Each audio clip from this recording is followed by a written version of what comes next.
Hallelujah, सबको जय मसीह की। और इस वीडियो के द्वारा मैं आपको बताना चाहता हूँ कि प्रभु यीशु मसीह ने सिर्फ बैतलहम ही क्यों चुना अपने जन्म के लिए। पढ़ेंगे मत्ती रचित सुसमाचार की उसके 2 की उसकी 4 अध्याय को पढ़ेंगे। तब उसने लोगों के सब प्रधान याजकों और शास्त्रियों को इकट्ठा करके उनसे पूछा, ये मसीह का जन्म कहाँ होना चाहिए। उन्होंने उससे कहा कि यहूदियों के बैतलहम में, क्योंकि भविष्यवक्ताओं के द्वारा यही लिखा गया है। और मैं फिर से इस आयत को पढ़ना चाहता हूँ। लिखा है मत्ती रचित उसकी 2 उसकी 4 आयत में लिखा है, तब उसने लोगों के सब प्रधान याजकों और शास्त्रियों को इकट्ठा करके उनसे पूछा, मसीह का जन्म कहाँ होना चाहिए। और उन्होंने उससे कहा, यहूदियों के बैतलहम में, क्योंकि भविष्यवक्ताओं के द्वारा यही लिखा गया, नबियों के द्वारा यही लिखा गया। मैं आपको बताना चाहता हूँ कि प्रभु यीशु मसीह ने बैतलहम में ही क्यों चुना अपने जन्म के लिए। पुराने नियम में जब मेमने को तैयार किया जाता था तो एक बैतलहम ही था। जब बलि के मेमने को तैयार किया जाता था तो एक बैतलहम में ही किया जाता था।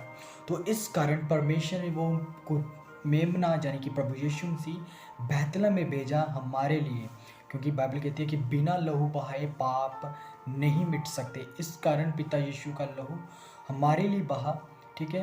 और वो व्यवस्था पूरी होनी थी, वो वचन पुराना था जो मीका ने कहा था 700 साल पहले। आइए हम उस वचन को देखेंगे कि प्रभु यीशु मसीह ने क्यों बैतलहम में जन्म लिया, ठीक है। और हम उस प्रोफेसी को देखेंगे, क्योंकि जब प्रभु यीशु मसीह ने जन्म लेना था, उस जन्म लेने की पहली प्रोफेसी की थी उस मीका नबी ने। और हम पढ़ेंगे मीका उसकी 4 की 2 को। हे बैतलहम एप्राता, यदि तू ऐसा छोटा है कि यहूदा के हज़ारों में गिना नहीं जाता। मैं आपको बताना चाहता हूँ कि पुराने नियम में बैतलहम में बहुत कम लोग रहते थे। यीशु के टाइम में बैतलहम में सिर्फ 300 लोग रहते थे। और परमेश्वर ने उन छोटे देश में, उन छोटी जनसंख्या में अपने एक राजाओं के राजा पुत्र को, प्रभु यीशु मसीह को छोटे से शहर में हमारे लिए भेजा, क्योंकि मनुष्य जाति का पाप इतना बढ़ गया था कि उसको ऐसा जन्म ही लेना था। क्योंकि मीका नबी ने बताया, तो भी तुझ में से मेरे लिए एक पुरुष निकलेगा जो इजरायलियों में प्रभुता करने वाला होगा, और उसका निकलना प्राचीन काल से वरन आनंद काल से होता आया है।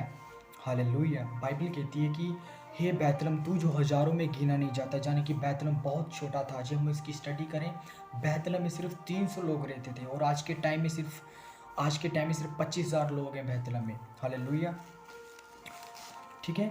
और अब बैतलहम में प्रभु यीशु मसीह ने इस कारण जन्म लिया, क्योंकि जब पुराने नियम में, ठीक है, पुराने नियम में जब किसी मेमने को कुर्बान करना था, ठीक है, वो बैतलहम में ही तैयार किया जाता था वो मेमना। इस कारण परमेश्वर ने वो मेमना भी प्रभु यीशु मसीह हमारे लिए उस बैतलहम में भेजा, ठीक है, ताकि जो मीका के वचन पूरे हो, ठीक है। और इस कारण प्रभु यीशु मसीह हमारे लिए कुर्बान हुए, हमारे पापों के कारण वो हमारे लिए कुर्बान हुए।